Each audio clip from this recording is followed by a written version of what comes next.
Assalamualaikum warahmatullahi wabarakatuh. Pada mata kuliah literasi digital dan kemanusiaan, pada kesempatan kali ini kita akan tentang Internet of Things and Big Data ya. Nah, pada kesempatan kali ini saya coba memberi penjelasan tentang Internet of Things dulu gitu ya. Ini materi baru, materi pendahuluan, jadi mungkin hanya pengantar saja gitu ya, pengantar saja.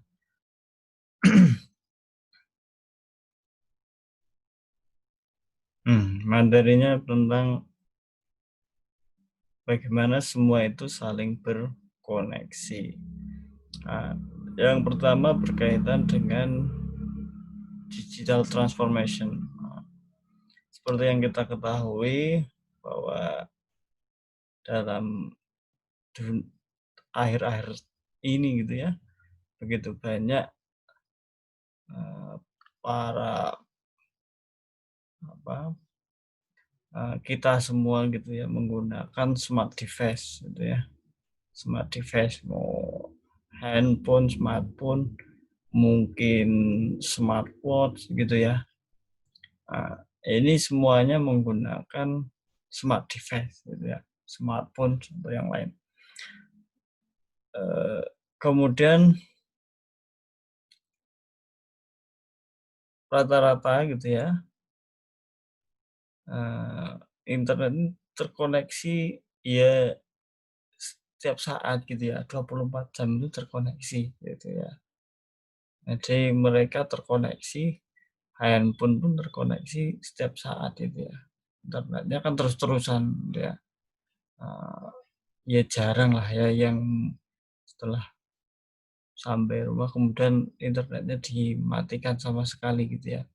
Kan jarang ya, dibiarin aja, misalkan dia nggak menggunakan handphonenya ya di handphonenya yang dimatikan, bukan handphonenya yang dimatikan, handphonenya yang ditinggalkan, dalam artian tidak didekatkan misalkan itu ya, tapi internetnya tetap jalan rata-rata semacam itu. Kemudian pada dunia digital ini gitu ya, jaringan gitu ya membuat hampir semuanya itu jadi mungkin gitu ya. Kita bisa dalam kondisi pandemi bisa saling bisa berinteraksi gitu ya, walaupun jauh bisa berinteraksi, kemudian dan banyak bisa tetap berbisnis gitu ya, walaupun dalam kondisi pandemi mungkin bisa beli online gitu ya, atau yang lainnya. Dan banyak inovasi-inovasi di dalam transformasi digital ini. Gitu ya. Kita lanjut aja yang ini.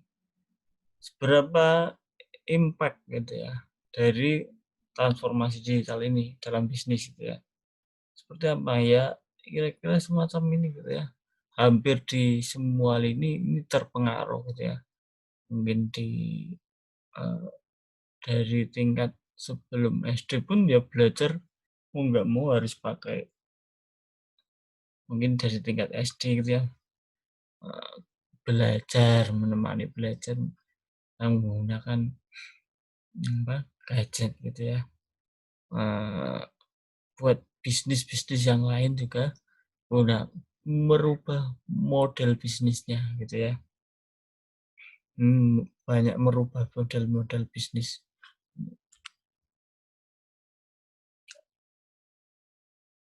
Yang berikutnya gitu ya, di dunia bisnis ini gitu ya, pada saat ini banyak muncul smart device ini. Apakah sebenarnya smart device ini bisa berpikir gitu ya? Jadi smart device ini bisa berpikir karena ada yang memprogram gitu ya. Dan memprogramnya itu ya harusnya secara tepat gitu ya. Jadi jika diprogram secara tepat ya smart device ini bisa mengolah data yang ada gitu ya, mengolah, memproses itu. Jadi smart device itu tergantung programnya gitu ya. Kalau programnya nggak tepat ya gagal. Nah, termasuk juga kalau datanya tidak tepat gitu ya. Biasanya smart device itu kan, ada programnya tepat, juga datanya juga harus sesuai gitu ya. Data ini bisa dipelajari dan dia akan melakukan, apa, belajar dari data yang ada. Belajar dari data yang ada dan akan melakukan tindakan baru. Nah, kalau datanya tidak tepat ya begitu juga seperti yang tadi gitu ya. Ya kira-kira nggak bisa gitu ya. Nah, maka harus diprogramnya tepat, datanya tepat. Berikutnya, eee, dalam Internet of Things ini salah satunya smart city. Biasanya dia menggunakan sensor. Sensor untuk bisa mengontrol, hampir semua infrastruktur yang ada gitu ya. Mulai dari misalkan lampu lalu lintas, parkir gitu ya, atau yang lainnya. Jadi, eee, Internet of Things ini akan banyak berkaitan dengan sensor dan kontrol ini. Hmm.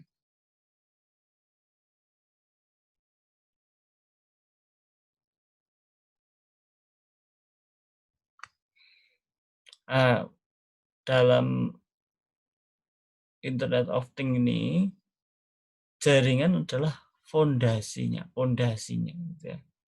Jadi Internet of Things ya ada jaringan yang menghubungkan agar sensor ini bisa jalan, kemudian sensor ini bisa menyampaikan data, datanya bisa diolah.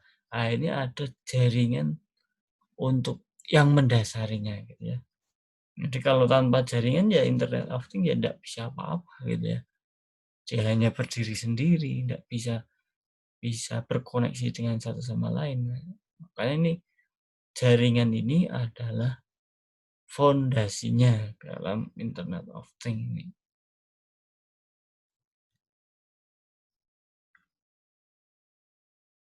Ini tipe-tipe jaringan,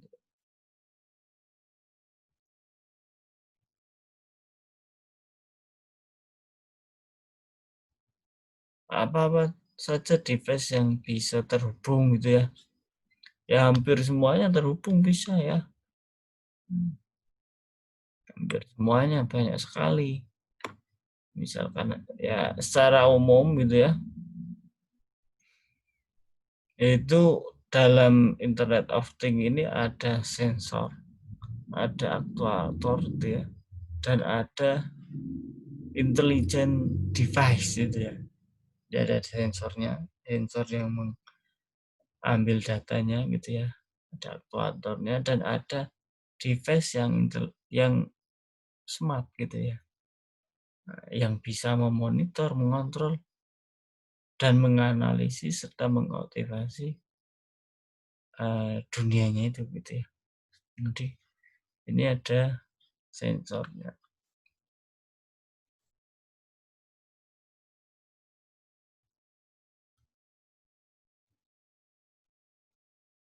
Mmm, jadi secara umum gitu ya, sensor ini yang dibutuhkan, eee, untuk mengambil datanya. Jadi mengumpulkan data dan mengumpulkannya. Jadi ada sensor di sebelah sini, sensor ini mengumpulkan data gitu ya. Kemudian di atasnya sensor ada controller. Ini controller ini akan mengumpulkan data dari sensor ini gitu ya. Controller ini juga yang menyuplai network gitu ya. Jadi melanjutkan network atau internetnya. Ya, controller ini bisa misalkan dia dari data sensor dikirimkan ke internet berikutnya gitu ya, atau langsung dikirimkan ke komputer yang bisa menganalisisnya.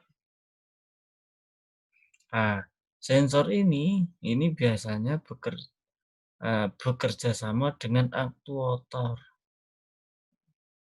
Jadi sensor ini dia ditempatkan di aktuator misalkan gitu ya. Nah, jadi sensor misalkan aja sensor untuk deteksi ketinggian air di sungai gitu ya. Akan sensornya kan sensor ketinggian. Sensornya ini harus ditempatkan ada aktuatornya. Nah, jadi apa, sensornya ini bersama dengan aktuator gitu ya. Ini kira-kira gambarannya Internet of Things ini ya ada hal-hal ini untuk bisa berkomunikasi, untuk bisa melanjutkan ke dianalisis data-datanya gitu ya. Kita coba kita lihat gambarannya ya. Internet of Things. Saya share screen yang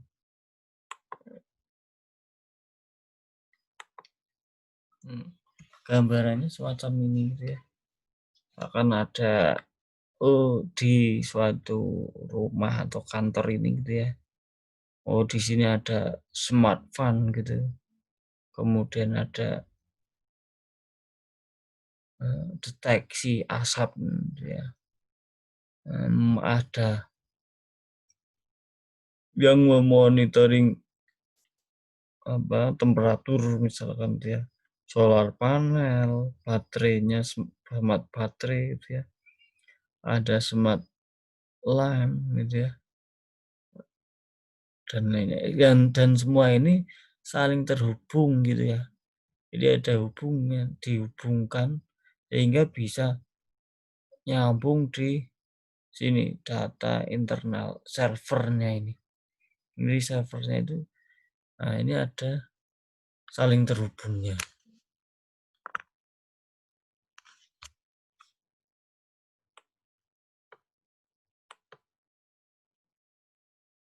Saya contohkan lainnya lagi.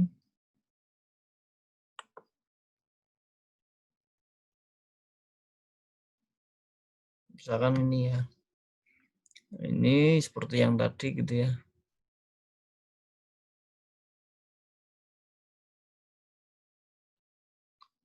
Nanti jadi di sini ada banyak device-device yang smart gitu ya.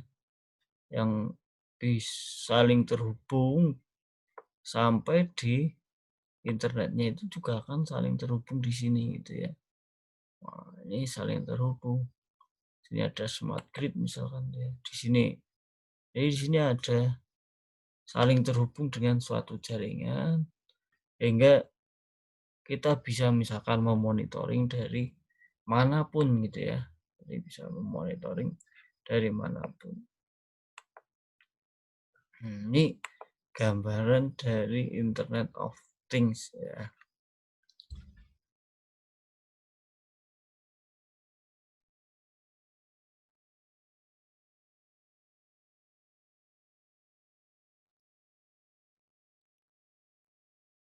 Selanjutnya saya akan menyampaikan tentang big data analysis.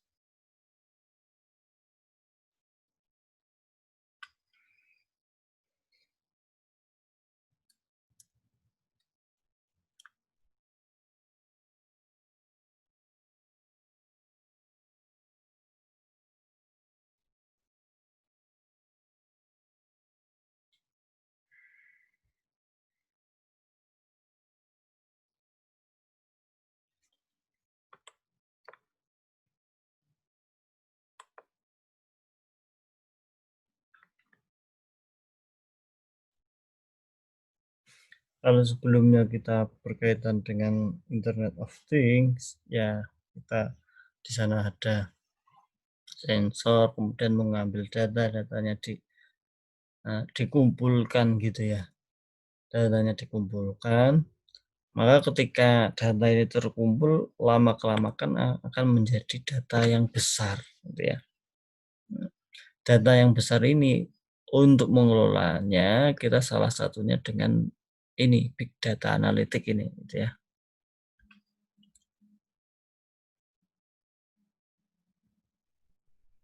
Yang pertama tentang nilai dari data itu sendiri, gitu ya. Data ini apa? Data kalau hanya dikumpulkan saja itu ya, tanpa diolah, ya itu sebenarnya hanya akan menjadi apa ya? Ya hanya sekumpulan data tanpa makna ketika data itu tidak diolah gitu ya. Tanpa makna seringkali malahan jadi data yang tersimpan aja kan hanya akan menambah atau mengurangi space yang ada gitu ya. Makanya data ini perlu dianalisis gitu ya, sesuai dengan kebutuhannya. Dianalisis sehingga berguna gitu ya. Nah, data ini biasanya kan data misalkan data historis tentang sensor gitu ya, tentang temperatur ya. Tadi kita dapatkan dengan misalkan Internet of Things, di sana kita punya sensor temperatur disimpan di database gitu ya. Ketika itu hanya disimpan aja ya tidak akan ada maknanya gitu ya. Maka ketika kita ingin mengambil makna atau mengambil nilai dari data itu ya kita harus mengolahnya. Diolah misalkan aja temperatur, oh rata-rata itu temperaturnya itu di daerah ini berapa misalkan gitu ya. Kemudian bisa nggak kita men-forecast misalkan gitu ya. Biasanya data temperatur itu kan misalkan datanya setahun gitu ya.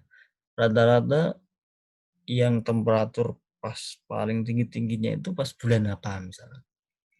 Nah, ini akan bermakna datanya gitu ya.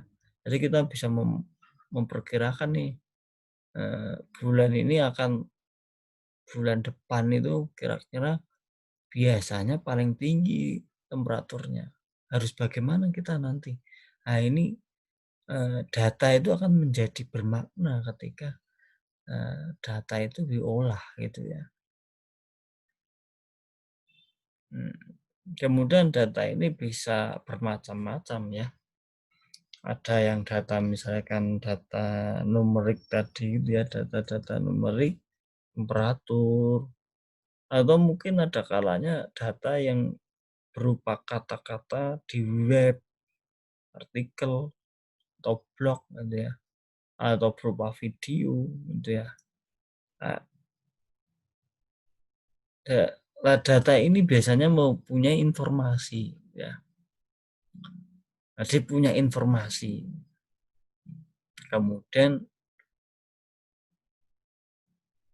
biasanya data ini akan berguna ketika setelah kita analisis, kemudian lihat trennya lah, itu baru akan berguna gitu ya.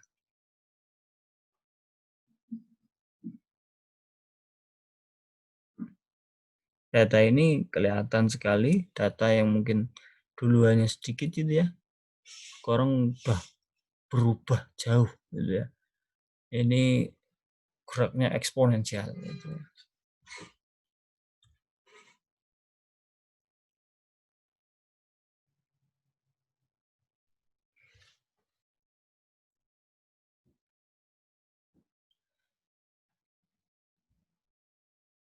Data ini betapa data ini mengubah hidup gitu ya, mengubah hidup kita gitu ya. Misalkan aja data sosial media gitu ya. Data ini udah begitu dipakai gitu ya, data sosial media. Orang yang biasa mungkin di sosial medianya, apa, biasa mungkin sharing tentang, eee, handphone misalkan ya, maka akan tidak jauh-jauh di situ ada iklan handphone misalkan ya. Ya karena diolah, pemiliknya diolah gitu ya. Oh ini dekatkan dengan iklan apa yang sesuai gitu ya. Nah ini data itu ya kira-kira semacam itu ya, berguna nanti, kan berguna data. Makanya kita perlu ya tahulah ya walaupun nanti ini ya, ya tahulah namanya bagaimana menganalisis data, terutama big data.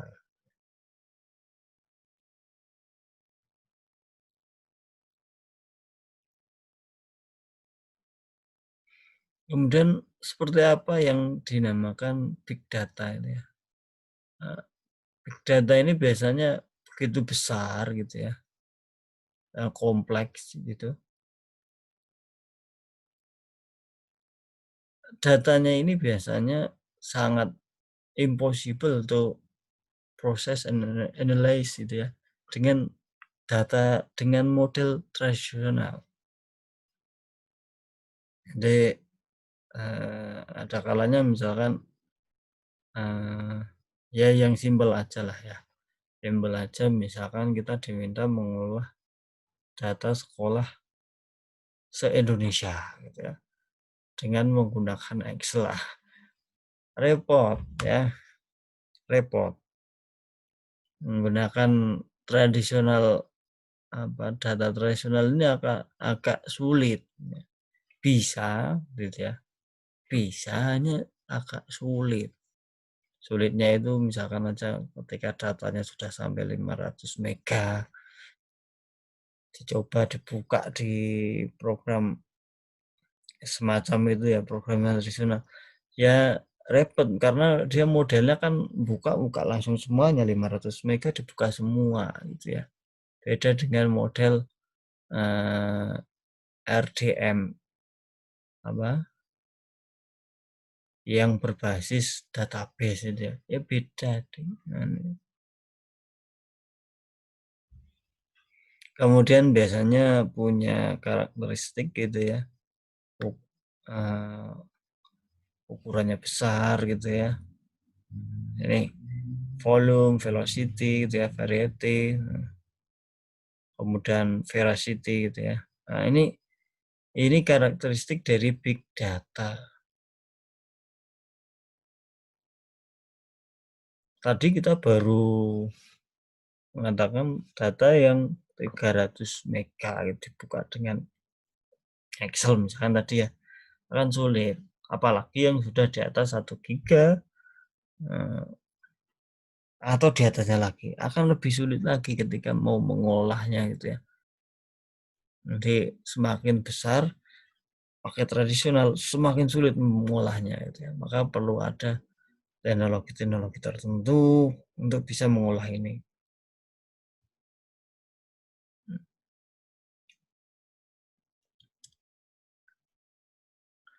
Dalam data ini ada yang data struktur ya, terstruktur sudah datanya itu sudah terstruktur gitu ya. Ada yang non struktur, belum terstruktur gitu ya. Nah, biasanya ya misalkan foto, audio, video, halaman web itu biasanya yang belum terstruktur.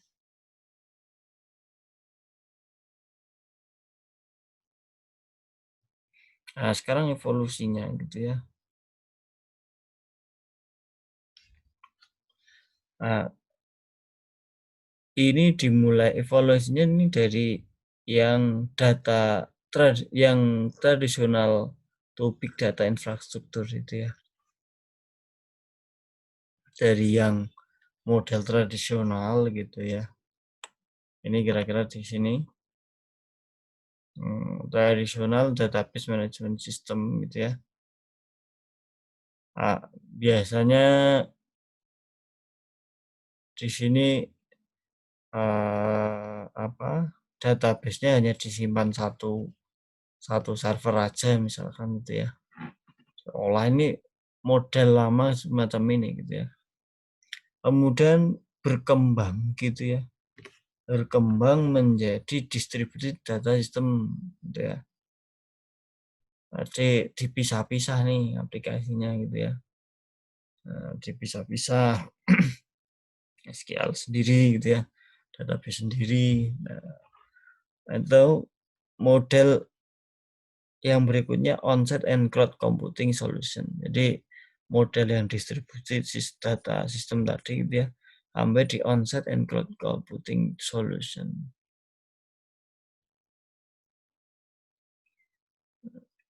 Awalnya memang database ini biasanya flat gitu ya.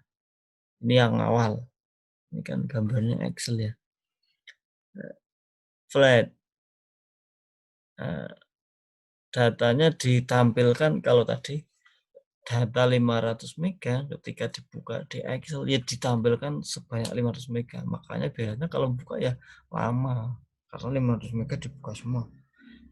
Kalau relational database biasanya buka hanya yang ada relationalnya, biasanya lebih mudah. Walaupun data sesungguhnya itu sampai 3 giga gitu ya. Bukanya biasanya akan sedikit-sedikit misalkan 20, 20, 20. Nah, ini akan lebih mudah yang menggunakan relational database ini.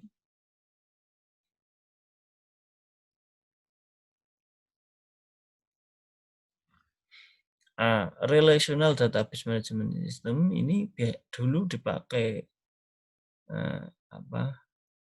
Dipakai seperti biasa juga gitu ya, dipakai gitu ya. Nah, berkembang ke big data analytic gitu ya. Setelah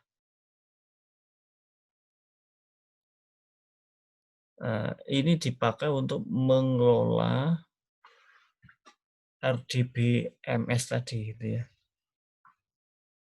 Sampai mungkin di Hadoop Distribution File System. Nah, ini teknologinya NoSQL, SQLite. Ini teknologi-teknologi data management ya.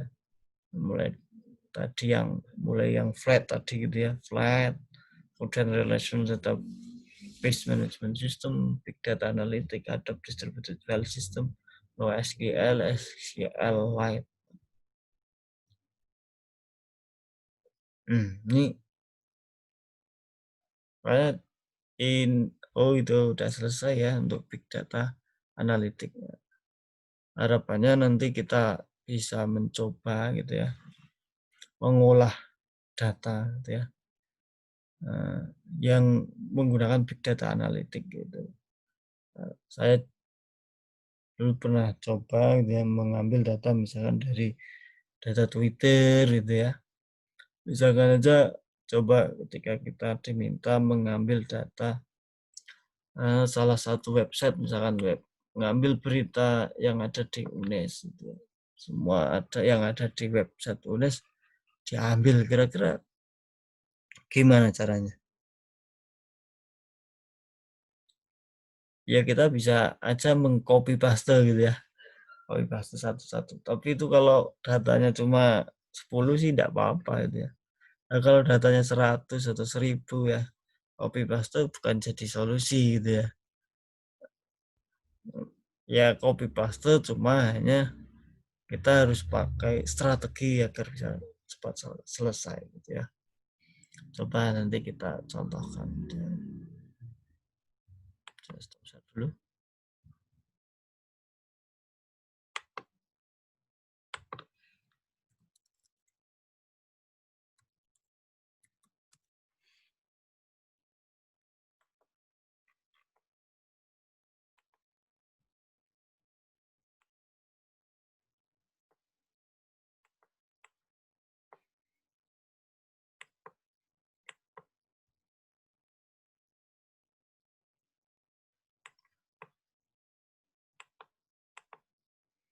Misalkan aja kita diminta tadi ya, mengambil data berita yang ada di UNESCD. Itu mengambil data kan juga banyak keperluannya, misalkan untuk di riset, penggunaan kata atau penggunaan kalimat-kalimat tertentu kan orang bahasa bisa memakai data itu gitu ya. Ya kita bisa aja tadi meng-copy paste satu berita, di-copy. Nah, tapi yang kita inginkan coba kita mengambil, ya misalkan 10 lah simpelnya gitu ya, kita contohkan itu ya, kan ya. Bagaimana caranya di dalam, misalkan aja di website ini ya, ini biasanya punya namanya feed. Feed itu, feed biasanya sih, eee, a dia pemrograman sifatnya ya, kan nanti kita kelihatan ya. Misalkan aja UNES, UNES ini telah membuat gitu ya,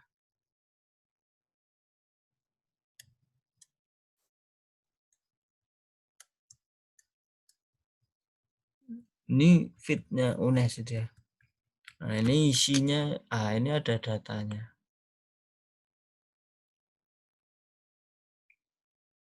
Kalau mau ambil datanya ini tinggal di-copy aja gitu ya. Tapi kan langsung banyak. Nah, ini coba set. Jadi ndak model dibuka satu persatu, di next next next, next. Ya langsung di-copy semuanya ini bisa ya. Langsung di-copy semuanya. Tinggal data ini tinggal diolah sehingga diambil yang bagian deskripsinya langsung jadi, ndak usah apa namanya, buka satu persatu dia di next next next, enggak. Tapi data ini yang tinggal kita olah gitu ya. Nanti cara ngolahnya bagaimana silakan nanti cari sendiri gitu ya. Untuk bahan diskusi gitu ya, nanti silakan cari contoh gitu ya. Ya mengolah data menggunakan big data analisis tadi gitu ya. Misalkan aja cobalah menggunakan teknologi-teknologi terbaru, eee, ya yang sederhana-sederhana dulu, dari yang sederhana nanti dibuat tutorialnya ya. Tugasnya nanti disampai disampaikan di bagian diskusi ya, buat tutorial misalkan aja yang sederhana lah, bagaimana caranya kita punya file yang banyak di misalkan aja di Google Drive gitu ya, kemudian kita mengambil alamatnya secara otomatis. Itu kan bisa itu ya. Misalkan aja kita punya koleksi buku nih 100 gitu ya. Nah, kita mau ngambil alamat buku yang di folder itu sebanyak 100 langsung. Tidak di apa copy paste pakai itu ya, klik kanan, copy paste, nanti kasih alamat filenya yang besar itu bukan. Tapi bagaimana caranya mengambil langsung 100 ditaruh di Excel-nya yang di Google misalkan ya. Jadi filenya ada di drive, nanti ketemu alamatnya. Nah, itu juga bisa gitu ya. Bisa misalkan. Atau contoh-contoh yang lain misalkan aja, eee, mungkin yang sederhana lah, eee, misalkan aja